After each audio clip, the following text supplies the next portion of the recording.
to the fourth Mother Box. You are following us at Fourth Mother Box on Instagram, youtube.com/Fourth Mother Box. Welcome into Apocalypse. I am not a dad quite yet, but we are very, very close. Thank you so much for joining us yet again. It is a crazy weekend out there for comic books, mainly the DC world. It's in a transition there.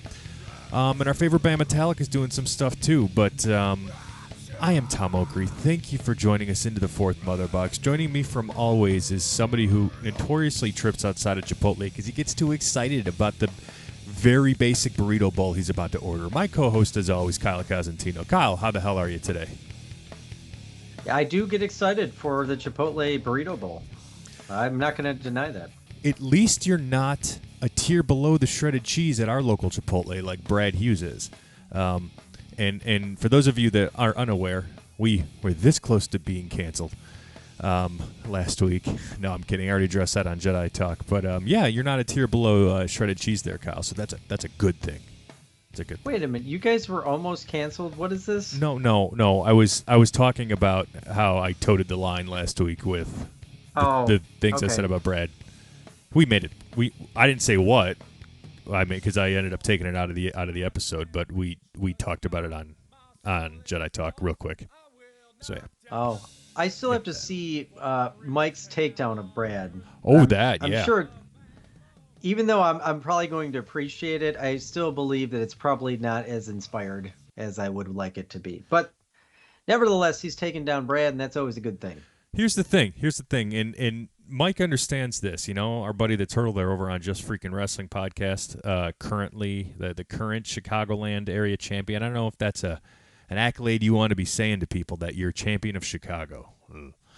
But for Rocket Pro Wrestling, he's the Frosty champion of Chicago. We'll give him that. Mike, you still haven't done your Frosty challenge, by the way.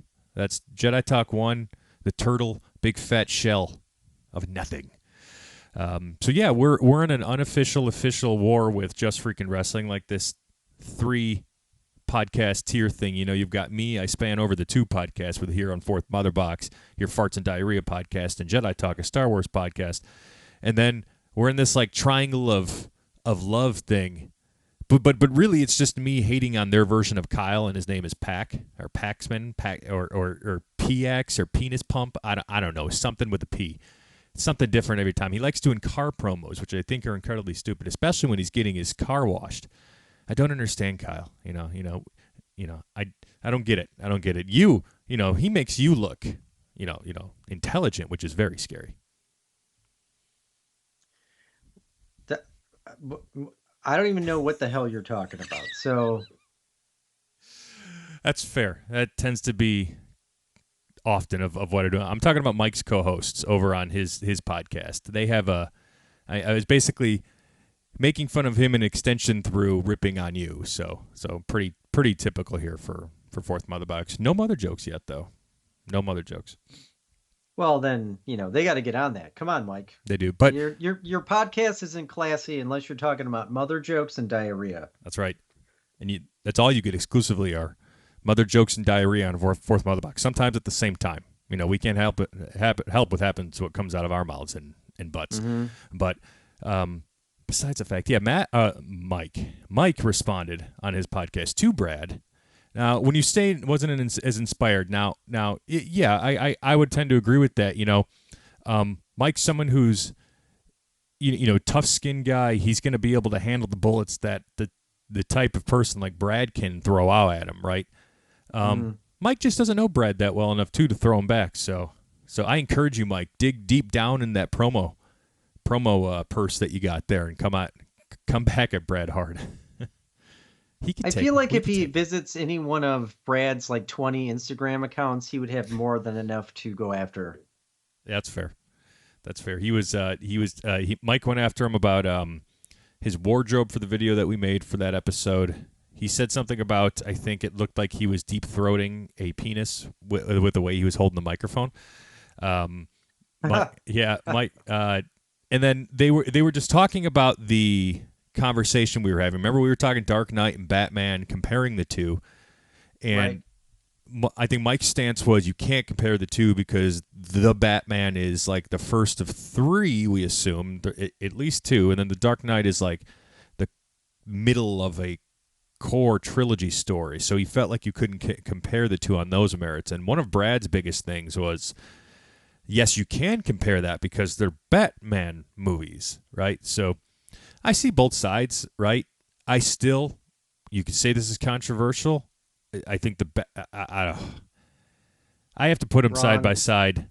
I have to put them side by side again, but I still lean the Batman. A year and a half later, but it's not saying the Dark Knight is terrible. I really liked that take of the Batman, and I think he's better than Bale was.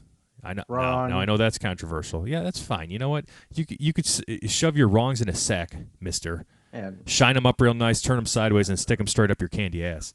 That's what you can do with those. Recency bias. Go back and watch The Dark Knight. I did. I don't even need to defend it because it really just leaves everything out on the table. Just stop. No. You don't know what you're saying. Shut up for a second, Short Round. I did watch The Dark Knight. The day I got back from Chicago, when you and I saw the Batman, I got in at 6 a.m. because of the shitty airline crap. Because it was snowing in Chicago, and they had to de-ice the plane. They had to break us off. I think Lori Lightfoot was holding on to us for more tax money, trying to get us to spend more money out there in Chicago. But we finally got back to Orlando, and I watched The Dark Knight the next day because I took the day off of work. And I still thought the Batman was better because in the Batman, we don't have Rachel! Ah! We don't have any of that crap. So that's why I think the Batman's better. That's not even like a valid criticism. Rachel, I'm so sad now. I can't be Batman because a girl died. Are you forgetting Heath Ledger was the Joker in that, and he was quite possibly the best Joker we've ever seen? Oh, hands down, that's the best comic book villain we've ever gotten on screen, hands down. No comparison there. I'm right there with you, Kyle. Completely agree, and that's why that movie is so close for me. But when you're comparing Batman, now Christian Bale did a better Bruce Wayne, but we've got more Bruce Wayne out of him. Okay, this is like on par with you and all the other idiots on Jedi Talk saying The Last Jedi is the best Star Wars film. It's not. No, just stop. First off, let me defend them a little bit. I'm the only one who thinks The Last Jedi is the best Star Wars film. It's Brad's second behind Return of the Jedi, which is my second. Evan, who the hell knows where that butt shade is? Sometimes he's over here, sometimes he's back there, deep throat and D309, if I said that right. God, it's been a while since I've looked at Halcyon stuff. He's getting ready. He's painting his Trapper Keepers, the Halcyon colors, for his next voyage. Sometimes he thinks Episode 9 is good. Sometimes not. I don't know where he lands. But. Well, given the Last Jedi talk that I listened to, for some reason, I heard a rumor about Evan. I heard that he grew out his beard to use it as a jizz rag for Adam Driver. Is this true?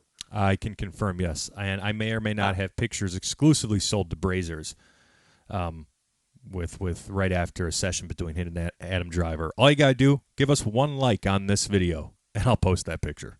That's all I'm asking for. I think we're canceled now. Not really.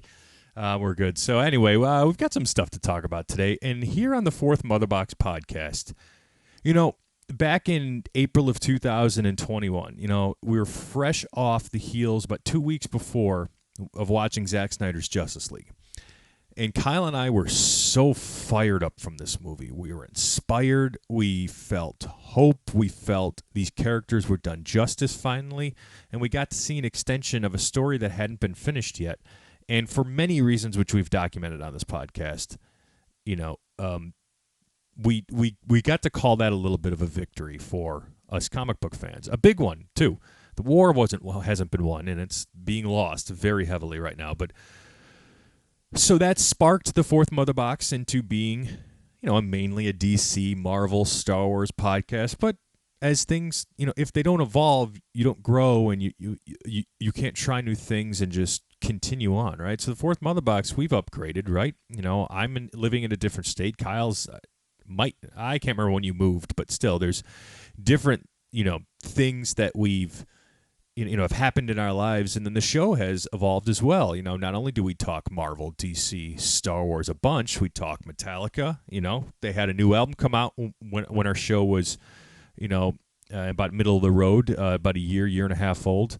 That's our favorite band. Sometimes we talk. Kyle loves the Halloween franchise. We'll talk Halloween. We'll talk Stranger Things. The point I'm trying to get at is we really talk about whatever. Fourth Mother Box is all about evolution, and I've always believed in when you're creating something, you do what you want to do and not worry about everything else and just kind of let everything else happen, as long as what you're doing is making yourself happy. Kyle and I make zero money from any of this, so we're having fun. So from time and time again, you're going to hear us talk about just some things that happen to be maybe in the news, or they're just everybody's talking about it. But Kyle, this Oliver Anthony thing, the Rich Men of North Richmond, or I think that's the name of the song or album, or it's just I can't seem to get away from any of this guy. Yeah, let me just say that, like, Brad, just listen to the goddamn song. Shut the fuck up, you fucking contrarian bitch. It's an excellent song. It's so simple, but yet it's like that the lyrics are powerful. And of course, like, there are people out there trying to make it controversial. I just took it for what it was. Like, no matter what party you align yourself with, like, the words ring true. And it wasn't like, I don't even know how people like made it controversial, because it was just so basic to human life here, or maybe even in anywhere, really. Anywhere, And the guy sang his heart out, and the song had a lot of soul, which is surprising because he was a ginger. Let's see, 11 minutes in, guys. 11 minutes in. Whatever. Yeah. Anyway, like, it's a song that, like, anybody could have written, but you wish you did, because it just really strikes a chord. I mean, I don't know how it is in other places in the world, but man, you really feel some of those things that he was saying in the lyrics, and especially when he talked about, like, using, what was it, like, using government funds for people to get their chocolate rounds, fudge rounds, yeah. Fudge rounds. I'm just like, that's fucking hilarious. Yeah. So meaningful and funny at the same time, and I think it was excellent. I don't even like that music, but no. I know that's like a golden buzzer right there. You're 1,000% right. I only listened to it once. The link that you had sent us to listen to, and yeah, I'm not a bluegrass guy. I'm heavy progressive metal. My I guess you would say, I think everybody's got like a guilty pleasure type of music they listen to. Mine's probably 80s pop hits. Like I feel like 80s, the decade of 80s is the best music ever, and they have a good one hit wonders. And now your favorite song is "I'm Just Ken." It's not, but we'll talk about your obsession with Barbie the other day. You texted me that the other day. Was that supposed to be in confidence? I texted you that in confidence, Kyle. My name is not Kyle. Your social credit score, Kyle, will be deducted 50 points for your mentioning of the bluegrass ginger and mentioning that I had I can't remember what you just said. Thank you, ADHD. So, but whatever. We're taking 50 I forgot points away. We live in China now. Yeah, China, right? So, but to kind of segue back into this, yes, I actually saw, before I actually watched the YouTube, the song. Yeah, bluegrass is not my thing, right? But there's no denying the heart and soul put behind this song, and just the dedication, right? Like, you remember, we can compare this. You remember the song "Temptation" from Metallica that never really got fully developed and released. We heard a lot of it in the Some Kind of Monster documentary. And I remember when they were like kind of telling James after the fact that the song wasn't fit for the album, which I disagree with. But like Kirk was saying, you're singing this, you're wearing your heart on your sleeve with the song. That's exactly what this guy is doing. That's exactly what Oliver Anthony's doing. It's like heart on his sleeve singing about this. And Kyle, you nailed it on the head. And I'm not going to get into, which sucks that this kind of stuff gets politicized. And one of the main reasons I watch this is like the moment you start seeing all these media headlines, even the Foxes, the CNNs, they're all the same people. They're all the same. They start saying the same thing. They call him or her a wild, not that, I know he's a him. Okay, calm down. I'm just saying in general with people. It's like, Oliver Anthony, far-right extremist song. Where did you get that from? Where did you possibly get that from? This guy, everybody listening to this song who have listened, minus maybe the coveted 1% of people who have all this money and this really doesn't mean anything to them, where do you find the divisiveness in here that he's just some far-right extremist singing about things that don't exist? I can promise you, if you're watching this, listening to this, inflation has hurt you. Rising prices all around. The maybe you have lost your job. I've known people that's happened to. Maybe, your salary's been cut. Something horrible has happened. You're experiencing huge life challenges and stress after stress after stress of this economic climate that we're in have hurt you. This song sings to you. This song speaks to you, and it's wholesome at times to be able to feel like you're heard. And I feel like that's what this song did. I know people out there don't like it because he's white. There's people out there they don't like it because he's this bluegrass, and they think country and bluegrass equals racism and Hicksville. And they've done interviews with this guy, and he's said he's pretty much a middle of the road guy, which would technically be, I don't know, you call it, if you want to put a party on it, you call it libertarian, but I'm not even going to call it that because there's people who are independents that don't belong to any party. It's like, I just don't get it, and I want to make a call for common sense. If you don't like something that you ingest, that you took the time out to press play on or watch or pay money for, well, if you pay money for it, you can give your opinion, but if it didn't come out the way you want it to come out, you have to stop crumbling somebody's life down from the top down because they somehow are attacking your misguided sense of values. So this person spoke to like 99.9% of the country and the world, like Kyle said. It's like, if you can't resonate with that message, then you're going into it looking for something to bitch about. And you need to go get help and seek somebody immediately. Not me. I'll tell you that you're crazy and I'll have you committed. These people who get mad at it sounds exactly like the people who get mad at people for not being able to understand how to get in the virtual queue line in Cosmic Rewind at Epcot. Good segue. Does that sound right? Good segue. So thank you for everybody who's been giving us some love out there on the Tick and the Talk over at Fourth Motherbox on TikTok. We posted my 100 ride through of Cosmic Rewind, and over 20,000 views right now, and a bunch of listeners. Hopefully some of you are listening today have commented and just sharing like, oh my God, I've done it 50 times and I got September a bunch. I'm crazy. It's crazy to me that how many people who have commented on there who have not gotten September. That's like that's exclusively, I've gotten that 24 times now. And at the 100 times, I'd gotten it 21 times. But what Kyle's mentioning, and it's a brilliant segue, by the way, I really want to call that out, is we've had a couple of people comment specifically saying that, one, this was funny. I think it was a joke, but still, let's assume it was not. Like, that I'm solely responsible for the queue being gone at 7:01 every day. So, God, let's hope I am. You actually might be. Let's hope. That would be spectacular if I had that one on Disney. And two, someone saying, I've known people have never rode this and they can't get virtual queues, yet you've done it 100 times. Okay. Can I just say that, yes. like, I'm an idiot when it comes to planning Disney, and I can get in the virtual queue. So if this idiot, meaning me, can get in it, anybody else, a squirrel can be able to get into it. A flying squirrel who wears a sideways hat can get into this. Yes. Yeah. So here's the thing with that, and it's normally I can understand some people's points and how they feel towards a certain way, and I try to see it from somebody's perspective, but this is coming out pure jealousy, and I know jealousy well. I've battled it my whole life.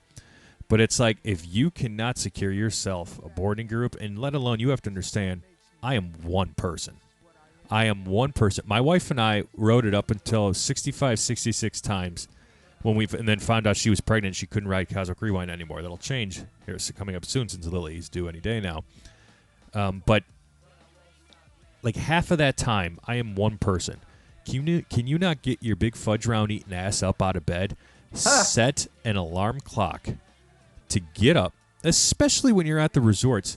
Like, God, I'm so all over the place because you people infuriate me. Disney, and I'll give Disney props for this. You know, I don't like the virtual queue system now as an AP, but Disney lets you know time and time and time again. They send you a My Disney Experience app update. They send you an email. They make posts about it. It's all over their website. If you're not preparing for your vacation that you're taking once every 12 years because your parents decided to spend the money on heroin growing up instead of giving you a proper education, that's not my problem. That's yours. So don't be coming at me just because I've figured, and I really haven't figured this system out. I'm playing by the rules. I'm not using a bot. I'm not doing a gok dang thing wrong. But to you, continue on hating. Resort fatty. God. And if Kyle can do it again, you should be able to do it. But thanks for commenting to help boost the algorithm. We appreciate that. So, Kyle, you getting excited for your Disneyland trip? That's like a month and a half away, 2 months. It's a month on almost on the dot. So all right, I am getting excited for it. Man, I wonder if I'll see any famous people protesting while I'm there. Oh, are they protesting outside of Disneyland, or are you just talking about in LA general?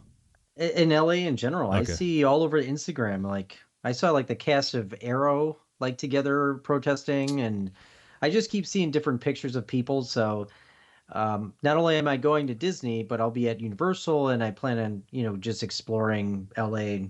So it'll be interesting. Do you over under if Kyle gets stabbed in LA or not? What do you guys think? What are the chances? 50%? Place your bets. Call me, 1-800-GINGER. So, speaking of the strikes, so you're right. You see a lot of celebrities, and they're showing their support. I see Brian Posehn posting things, and I saw the cast of Parks and Rec were there the other day with little Sebastian. Chris Pratt showed his support, otherwise he wasn't there, and he got a lot of hate for that. Do you think that when they post those pictures that they're at the strike, how long do you think those celebrities are actually there? You think they're showing up for 10 minutes, snapping a picture to say they were there, and then they're out? Because they're surrounded by security guards. I mean, they're not really working, so maybe they're there for 5 minutes. Yeah, 5-10 minutes, right? It's just interesting. It's like it's for those people who that matters to. It probably feels good to see the support, but hopefully they're doing some unsung hero work, because I just can't stand the look at me what I'm doing. I'm supporting a fascist. I'm fighting fascism, or I don't know. Or it's like the people that whenever there's some political issue or something going on in the world, they think they've putting a border on their Facebook picture. You got that right. Yeah, I've seen quite a bit of those. It's like, what? Like, I wish natural selection was like still a thing, because those people can just, be weeded out by natural selection. I'm sorry. Well, Hurricane Hillary's headed that way, supposedly. So their death's already ruled as suicide. Is there a hurricane called Hillary, or are we talking about maybe a prominent political figure? No. There is actually a hurricane that they named Hillary, coincidentally, actually on the West Coast. The last I looked, its trajectory is running up Mexico, and it looks like it's going to cut through the peninsula there. I don't know the name of it, and it's going to maybe work through Southern California. I mean, I just beware the talks of us needing to be taxed more coming up because a hurricane actually hit California. But no, and I have to give the credit to that joke I made to the internet. The internet's made that over and over again. I cannot rule that comment. So, although it's funny because it's topical in a sense, but a joke that I saw on the internet. So, but you will be in Disneyland, and wow, we got some news from the Star Wars part of good old Disney parks this week. So now, there's good and bad news, right? The good news is, hey, Ahsoka's coming out earlier. They had the premiere at Hollywood Studios and over there at Disneyland Park in California. The first 2 episodes were always planned to be in premiere the first night, and D23 folks and I think some lucky park goers too that got pulled in there last minute got to see the first 2 episodes, the premiere at the Disney parks. And on the same day, they announced we're bumping it up to Tuesday the 22nd at 9 p.m. Eastern Standard Time instead of midnight West Coast time, and that's always 3 a.m. East Coast time.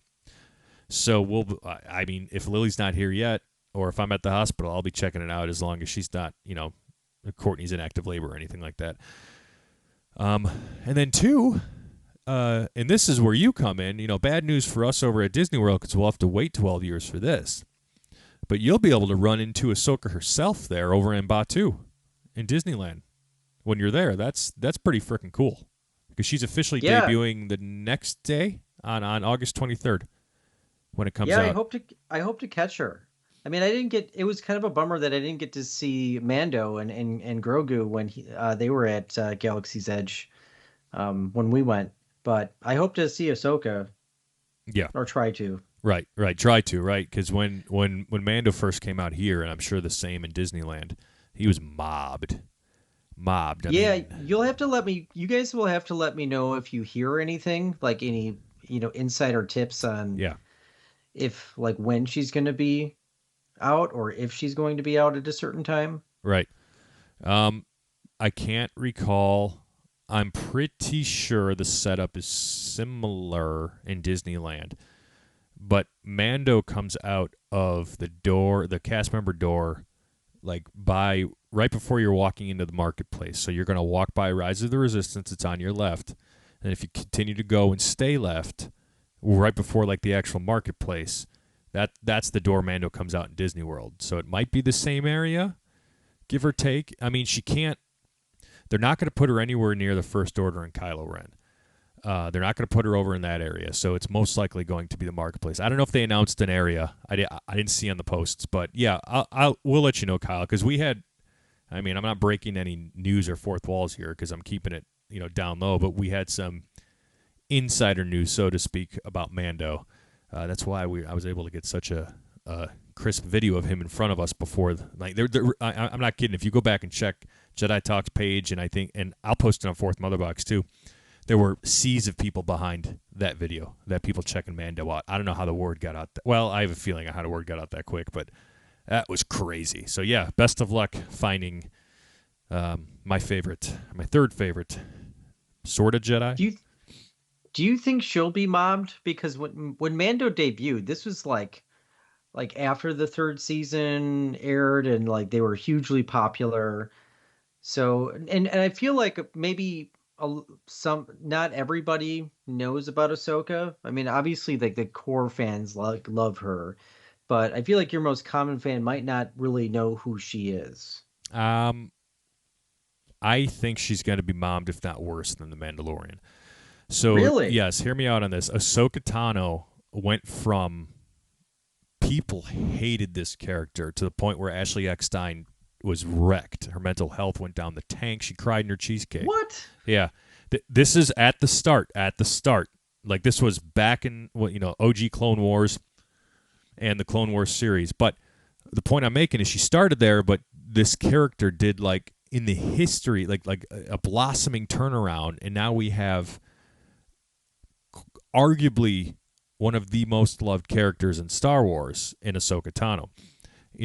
I would even say she's approaching the levels of people of love they have for Luke, and there's a subsection of Star Wars fans that just absolutely love everything about the Clone Wars. It's got its filler information, but the difference between the two characters is Ahsoka has so much more history, and there have been people with her more. They've been fans of her more than we had with Mando and Grogu. Yeah, Mando and Grogu, they're cute, right? You're gonna get the Karens who still call him Baby Yoda. They show up and trying to give him Oreos that they painted half-assed rebellion symbol on, or they had their kids do, and they made a TikTok out of it that got 3 views and a Pop-Tart. But you've got those people who are into everything, cute. But Ahsoka, you've got some dedicated hardcore people, and then what happens with everything is people are going to start to get um, this FOMO that they don't know who she is. So they'll show up and they'll take pictures and like, oh look, I found, they'll say her name around Ahsoka. I took a picture with Ahsoka. I do Oh my think God. I think Ahsoka is going to be, if on the same par as mobbed as Mandalorian was, if not more. If not more. I still think this series, I've made the prediction amongst our friend group. I can't remember. Well, not really a prediction, but this is kind of my hope. Like, I want it to be better than The Mandalorian. I want it to surpass the buzz and the noise and the title of best Star Wars streaming show or TV show, whatever you want to call it. I want Ahsoka to just blow that out of the water because it means it'll be so good. Rebels is a almost perfect product that Disney gave us for Star Wars content. 4 seasons of it. It's almost perfect. And the fact that we get to see it continued in live action, helmed by the man who created this character and many of the characters we're going to see in this series, I feel really good about it. I can't wait for Tuesday. Well, let's hope so. So Disney stops increasing their prices on Disney Plus because nobody's watching it or subscribing. Yeah, I've noticed, and it's a crazy time we live in because none of these actors for the characters like Rosario Dawson can't be actively promoting it. Nobody else in it can't be actively promoting it. It's Disney and the Star Wars. They're going hard. They're going hard. Well, what's crazy is like this came out 2020, like late 2020, Disney Plus, and then yes. not only 3 years later, 2019. It was like what, $7 when it came out, and you get everything, and now it's like, what is it, like almost, it's more than double that, or it's going to more than double that for like premium. It's just insane in a span of 3 years. Yeah. Like, I almost like don't even want to support it just because it's getting insane, right? And furthermore, do you ever notice like, and maybe they do, I just haven't seen it, but like I've just decided like I want to collect my movies digitally and TV shows, but like you can't find certain ones. Like you just can't buy a physical copy of The Mandalorian or like any of the Marvel TV shows. Not that you probably would want to do that anyway, but not even Agents you know of what S.H.I.E.L.D.? I mean? What? Not even Agents of S.H.I.E.L.D.? No, you could find Agents of Shield. You can certainly find that, but like the new Disney Plus shows or like even Stranger Things, like I just haven't seen where you just buy it to own it. Like you have to like subscribe to actually watch it. Like The Witcher, you can't buy that. You have to. The only way you could see it is if you just subscribe to Netflix. Because I would that's the not point. subscribe to Netflix to watch it if I could just buy it. That's the point. They want you to stay subscribed so you can watch your favorite stuff over and over again. I also bullshit. Yeah, I have a deep-rooted conspiracy. I have one about everything, and it's not really a conspiracy, but maybe it's just more of like a linear to what you were saying. Like if everything's digital, do you truly own that? Can they go in and just like alter what they want to show you? They like they feel out his team was too racist. You go to watch it again, they cut it out. Like I don't know. Like I'm not saying that that's they can do that, people can do that, but it's just like let us just own stuff. I bought up Snyder's Justice League the moment they put that on Blu-ray or DVD. Like I think I have the double pack. Like I got that immediately because I never knew when that was going to get taken away. The trend is that the physical media is going out of style, and if you go on Vudu, like deals are insane. Like I mean, I got so much shit for like next to nothing. You can get like like the Avengers right now. All 4 movies are like on sale for 4K for like $29.99, and if you go in the store, one of those would probably be $29.99 for like a 4K. And it's just like I've seen even like more insane deals. Like it's crazy. That's spectacular. Like jump on that shit, right? Hold on to it so you could watch your shit and not have to go to those streaming services. I'm with you. Yeah, but it is interesting what they might do. I don't know if they might like alter content. I haven't seen that. I want to I'm waiting for The Office to go on sale, so I want to buy that. And I know they've like on streaming media like Netflix or Peacock have removed certain episodes because of, I don't know, I'm just going to assume some racist content or whatever, or borderline racist content. For The Office? Yeah, for The Office. And uh so I want to see if like they're, they've removed that, those they have Yeah. those episodes or not. I feel like I've seen feel like Diversity Day be the first one they would remove from that. I swear to God, I just watched that one on Peacock recently. It's so dumb that they remove that stuff. It's so dumb. You made it, and let's just say, for sake of your argument, for the people removing that, that it truthfully is culturally insensitive. Now it's a comedy we're talking about, right? People You making know fun of what themselves though? It's quite a bit. interesting. Is like that's more recent content, but like if I were to buy All in the Family or like The Jeffersons, like that has infinitely worse dialogue that just doesn't fit in our culture today. And so, it's just interesting like that. Maybe maybe like people weren't okay, but those were popular shows. So I don't Hmm. know. You know what? Yeah, Uh, I think it was is it All in the Family? Is that the one with Archie Bunker in it? Yeah, yeah. Yeah. I was watching that once, and I was at my great uncle's place in Michigan, and my grandfather was sitting next to me. We were just watching, and he said a racial stereotype on the show, and I was a young impressionable mind. I don't know, had to be between 10 and 13, something like that, and I probably a little bit closer to 13. And I turned to my grandpa, and I just like, what did he? Like I asked, I repeated the word, and I said, what's that? Like, truthfully, not knowing, because no one exposed me to that, right? And I'm sitting there listening, and when he said that, I remember growing up thinking about that more and more. I'm like, I can't believe they said that on TV, that like that. Like you could, sometimes it's like you can get around, certain things and make a joke, and it could be funnier, right? But but you're right. The fact that some of that is infinitely worse, and I think, and again, I don't think they should take any of that out, right?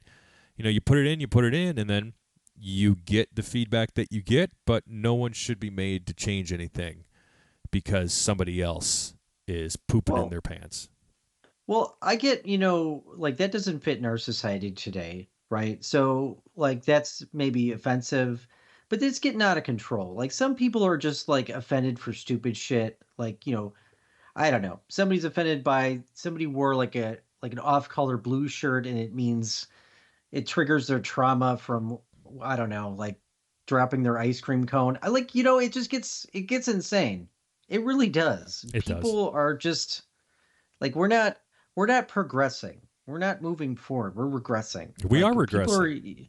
people are getting more sensitive and dumber. Like I just feel like, again, like there are some things that it's not okay, but at some point you just have to say like, okay, this is just insane. Insane in the So membrane. Like, stop it. Stop it. Um, so, yeah. So, and you're right. I want to say one more thing. You're right. Like, in our society today, yeah, what they said in All in the Family just would not fly. And it shouldn't fly, right? In today's times. But that shouldn't stop people from still creating comedy to get people to laugh.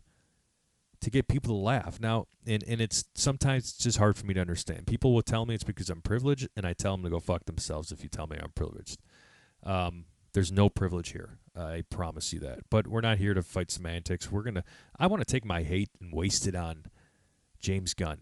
And I don't want to waste my hate on Blue Beetle because I want Blue Beetle to do incredibly well. And it came out this weekend. Kyle and I have not seen it yet. I believe Kyle said he might do that, but might be on the docket from this weekend.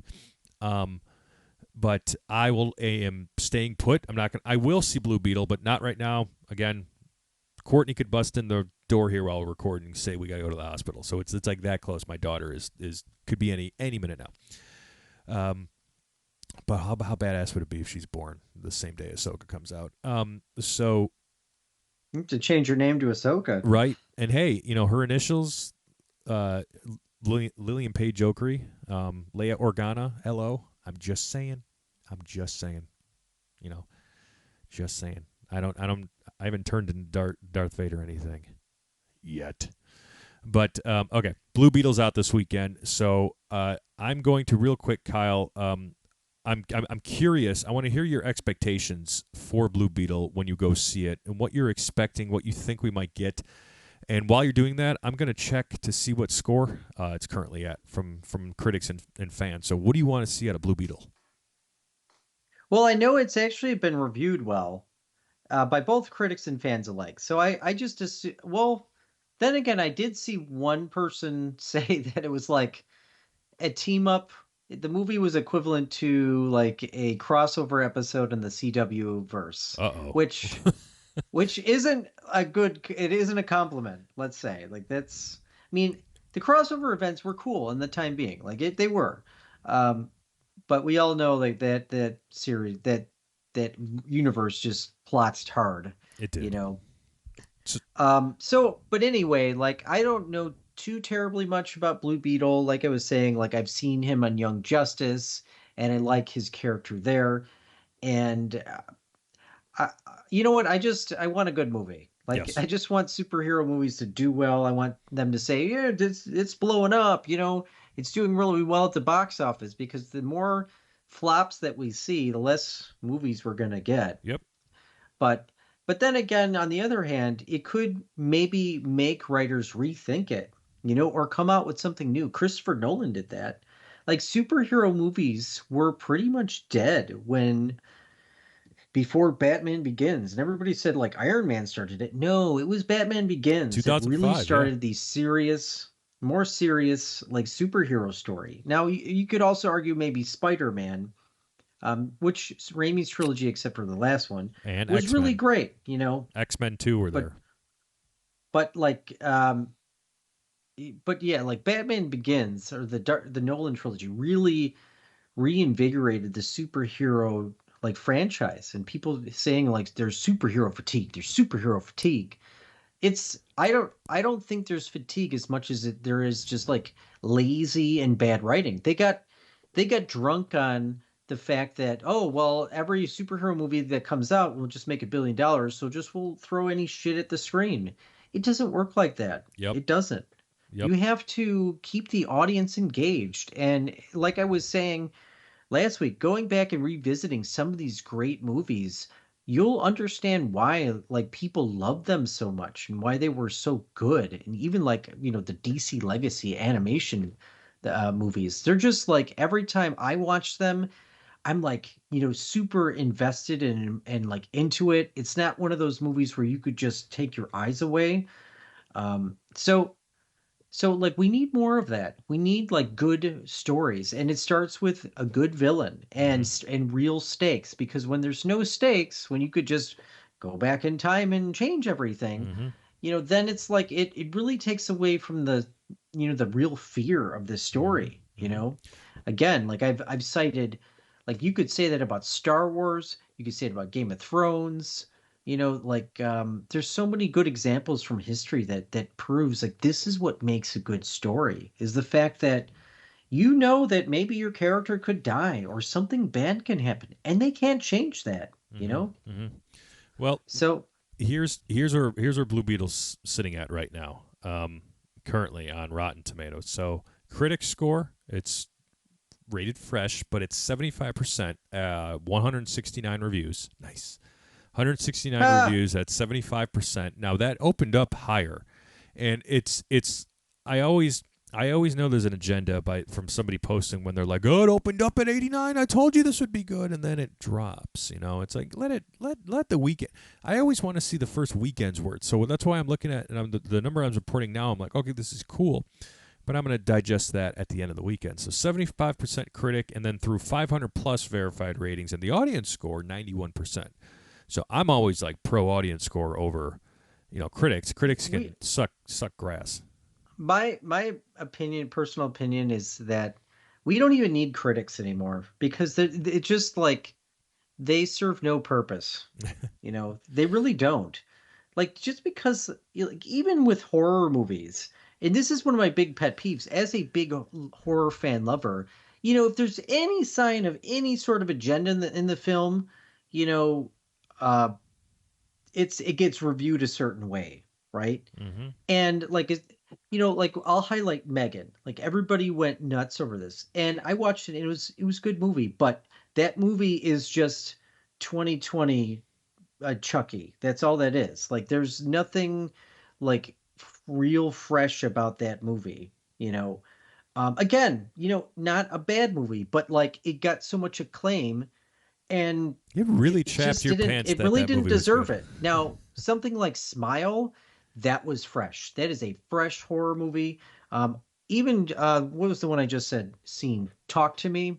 That was a good one, where it was like a fresh idea, where it's like you kind of don't know what to expect. And horror movies are the king of like you know what to expect, right?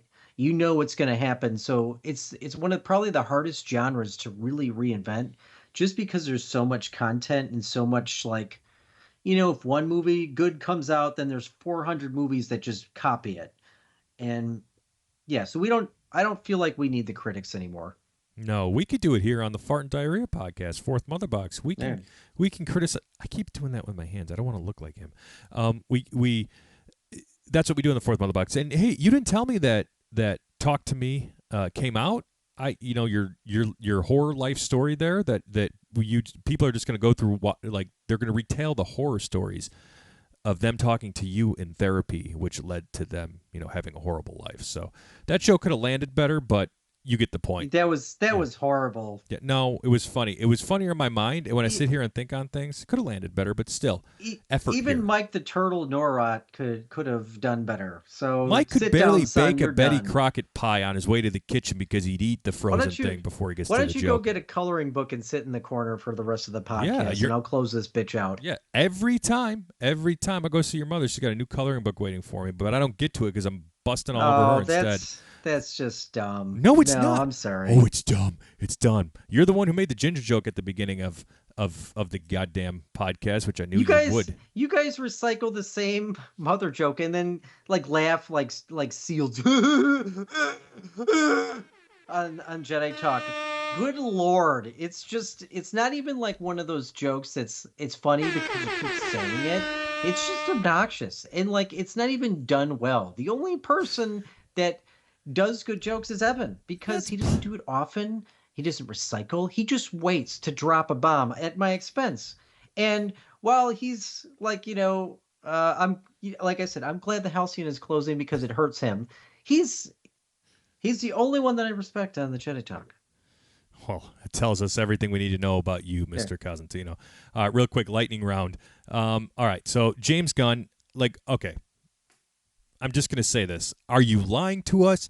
The internet is forever. You said that you wanted a younger Superman story, and then you come out this week and say, my intention was to only make a Superman story, and it was never going to be his earlier years. The fuck it was. God, we've defended you here, and you make it increasingly tougher to do so. I understand that you're a lapdog of Warner Brothers right now, but sometimes, please just don't respond to the idiots out there because they're baiting you. They're baiting you. I want Henry Cavill back more than anybody, but people are baiting you out there just to get another controversy going. It's like, just stay silent and let's wait. This movie's probably not going to come out till 26 anyway, so. Yeah, you know what? It's not a good look. It really isn't. Especially, you just took somebody, fan favorite actor and replaced him. Mm-hmm. And I've said this exhaustingly, right? So we don't have to go through that again, but No. It is kind of ridiculous that people love this character and we're just saying, well, we're just going to I get reinventing the universe because maybe it needed that. Maybe it did. But you could have really done that with Henry Cavill. The guy looks great for his age, and he's not that old. He's like maybe a few years older than we are, and Correct. we look great. We're so it just doesn't really sit well. You feel like there's just some things not being said, and it's kind of bullshit. So I don't know. I don't know. It's just whatever the case is, I want it to do well. Me too. And we can. I don't know if there's much else to say, but it is kind of like ridiculous. Just Just sit the back. bullshit Yeah, that we keep getting spoon fed on a day-to-day basis with this universe. sit back They, and they we'll watch a can they shit just show. sell it to a different company that knows what they're doing?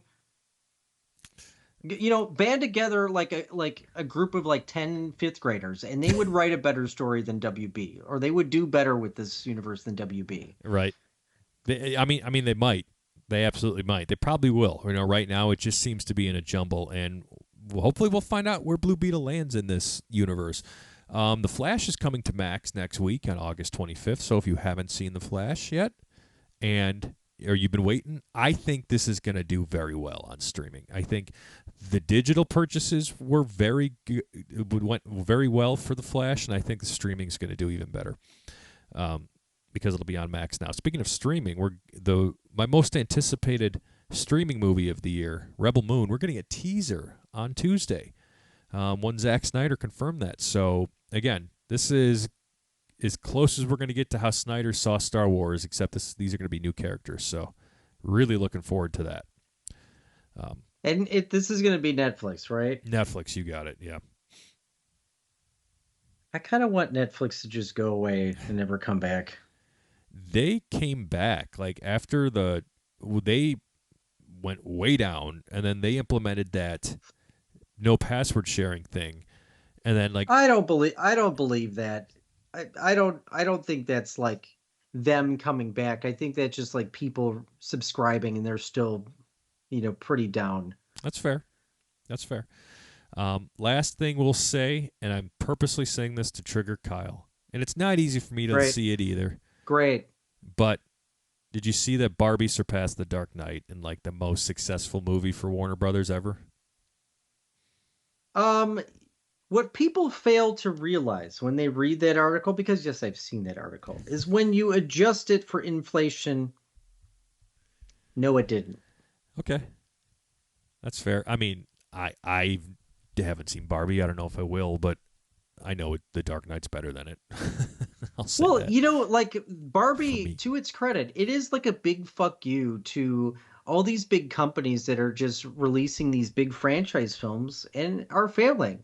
They took like arguably like a dumb concept that people don't really care about. There's nobody standing outside like in Barbie shirt, maybe not before this movie came out. Nobody's like buying Barbie shirts and dressing up like Barbie and Ken for Halloween. Nobody was doing that, right? So there's no theme park dedicated to her, and she Yet, just smoked everyone. And so kudos for them for doing that. I kind of wish we could stop talking about it because it's getting like I annoying. know. You know, like it's a movie that happened. It's just like Avatar. But then again, nobody ever really talked about Avatar for some reason, and it Right. did really well. Right. So Barbie, people actually went to that movie. Like you could feel it in the universe. Like you could see that. But Avatar, it's just like I know two people who went and it somehow made a lot of money. People are pissed. So it was like Evan and James Cameron. Those were the two people that James went to see that Cameron, movie. yeah. James Cameron had it in his contract that every purchase, every ticket he made, the money came directly back to him, so it would look like the movie was doing well. So speaking of looking like things are doing well when they're really not, you guys have been watching and listening to the Fourth Mother Box podcast for the past 53-ish minutes here. Please follow us if you're not already on TikTok at Fourth Mother Box, Instagram at Fourth Mother Box, and YouTube.com/Fourth Mother Box. Thank you for joining and ingesting in the crap that we call our weekly fun show. Don't expect another newer show next week. I completely anticipate, but Kyle and I have some material that we'll post there. If there's not a couple of Fourth Mother Boxes for a few weeks, it's because Lily's here. So, and I'm just not have the time right at first to do it. So, same thing with Jedi Talk. So, as always, for some reason, Kyle ends the show for us here with a final word on Fourth Mother Box. So, Kyle, stumble on away. Actually, I'm not going to stumble on away with this final comment, and you're not going to agree. You're going to agree that I won't stumble away because you forgot to add one very important thing that we did not talk about today, and that's the fact that our boys in Metallica are playing two shows this weekend, and you can go see it at your local theater. So I know I'm going to go see it tomorrow with my boy Gumby Marciano over there. So I cannot wait. And it's supposed to be like a live show in a theater, so that'll be really cool to see. So I can't wait.